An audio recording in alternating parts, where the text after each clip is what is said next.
I appreciate your comments and impressions, so please leave them below. Imagine this, the gentle clinking of silverware and the soft hum of conversations set the scene in an upscale restaurant. David and Sarah sat together at a table, adorned with a flickering candle and fresh roses, seemingly the picture of undying love. But tonight was different. In her favorite sleek red dress, Sarah looked nervous, her fingers fidgeting with her wine glass. Sarah's confession shattered the evening as David leaned in, expecting a pleasant surprise or a new career move. "David," she said with a tremble, "I met Tom again and realized I still have feelings for him."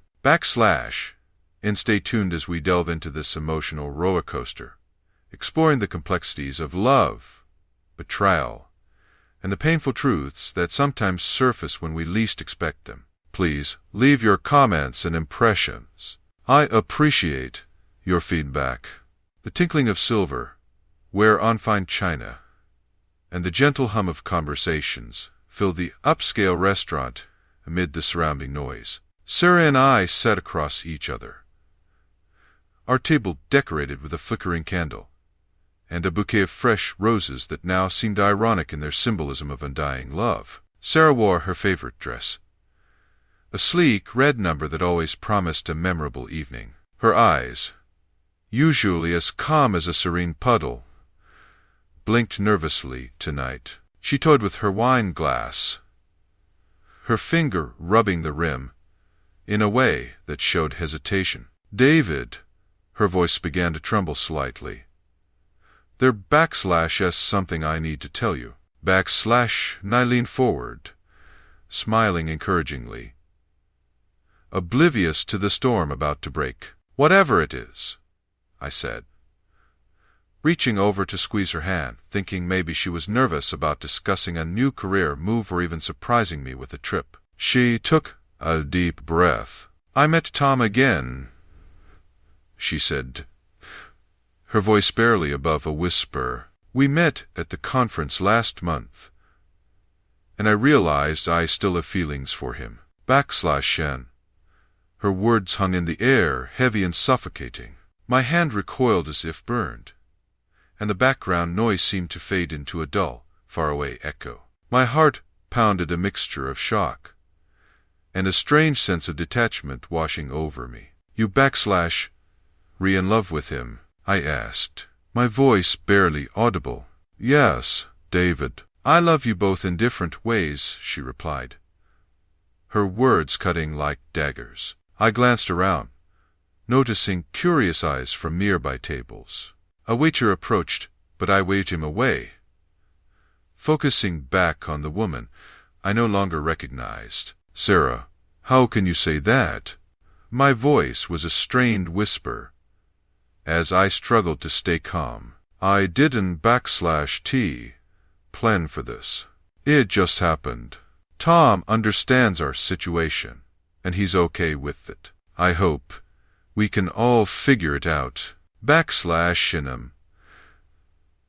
My voice rose, exploding in anger, cutting her off. I grabbed my glass of wine, the red liquid dangerously close to spilling. "You / lost me," I said, the words escaping before I could process them. In a swift movement fueled by betrayal and hurt, I threw the wine in her face. The restaurant fell silent. All eyes were on us. Sarah sat there, stunned, as the wine dripped down her face and onto her dress, the red stain spreading across the fabric like the pain spreading across my chest. "I am sorry. David, please." Her voice cracked as she reached for a napkin to dab her face. I stood up abruptly, my chair scraping loudly against the floor. "There is nothing to discuss," I said coldly. I threw a few bills on the table for the meal and walked away, leaving Sarah behind as her sobs echoed weakly behind me. Outside, the cool evening air blew against my face, contrasting sharply with my anger and humiliation. As I walked away, the weight of what had just happened began to settle in. This wasn't just a ruined evening. It was my life unraveling. I knew I needed to think about my next steps, but for now, all I could do was put one foot in front of the other, each step taking me further away from the life I thought I had. As I walked down the street, my thoughts racing, the fresh night air carried the distant sounds of the bustling city. I pulled out my phone and dialed a number I had just remembered tonight. The phone rang loudly in the cool air. "Dave, everything okay?" Mark's voice was thick with sleep, confused and concerned. "Meet me at O_Mally_S. Now." I hung up without waiting for his answer, quickening my pace towards the old Irish pub that had seen the ups and downs of my life. The pub was almost empty when I arrived, typical for a late Tuesday evening. Mark was there, his worried look intensifying as he saw me approach. "Oh my God, Dave, you look like hell. What happened?"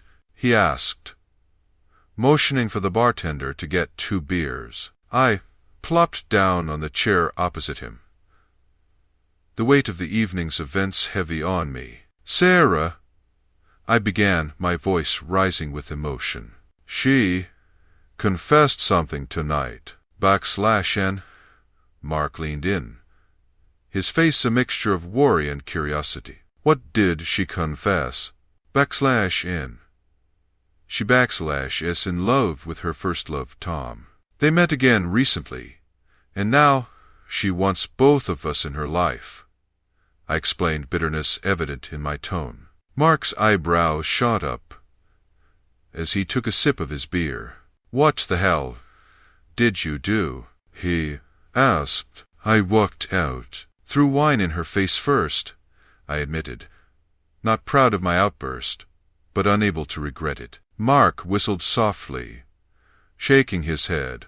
"Damn, that's something. So, what's the plan now?" /N. Before I could answer, the pub door opened, and a figure walked straight towards our table. It was Tom, the source of my current pain. "David, we need to talk." Tom spoke, his voice monotone but his eyes revealing a hint of worry. I stiffened, glaring at him, having nothing to say. "You /V done enough," I spat out, returning to my beer. "Please, listen to me. Sarah didn't want this." "None of us did," Tom implored, looking between Mark and me. Mark raised his eyebrows in a silent question, and I reluctantly motioned for Tom to sit. "I know what this looks like, but I love her, and I know she loves you too, Dave. She /S devastated by this, and I think we can work it out. Find a way to make this work," Tom said earnestly. I scoffed, shaking my head. "You think I /am going to shake hands with you and share my wife?" /N. It /is not about sharing, David. It /is about understanding and respecting Sarah /'s feelings," Tom protested. Mark interrupted. "Guys, let /s cool off for a moment. David, maybe there's a way to talk about this without making any drastic decisions tonight." And I rubbed my temples, feeling a headache brewing. I don't Tino, Mark. This is too much. /N. Tom leaned forward, a sincere expression on his face. I am not asking you to decide anything tonight. Just think about it. Talk to Sarah when you're ready. I sat back, the fight draining out of me as the reality of the situation sank in. I a little think about it, I said, not promising anything. Tom nodded, standing. Thank you. And I am sorry for all of this. He left quietly, leaving behind a heavy silence. Mark clapped a hand on my shoulder. Whatever you decide, man. I am here for you. In. Rest of the night passed in a blur of contemplative thoughts and silent beers. As I got home, the cold night seemed harsher, the city noise louder, and my path ahead more uncertain than ever.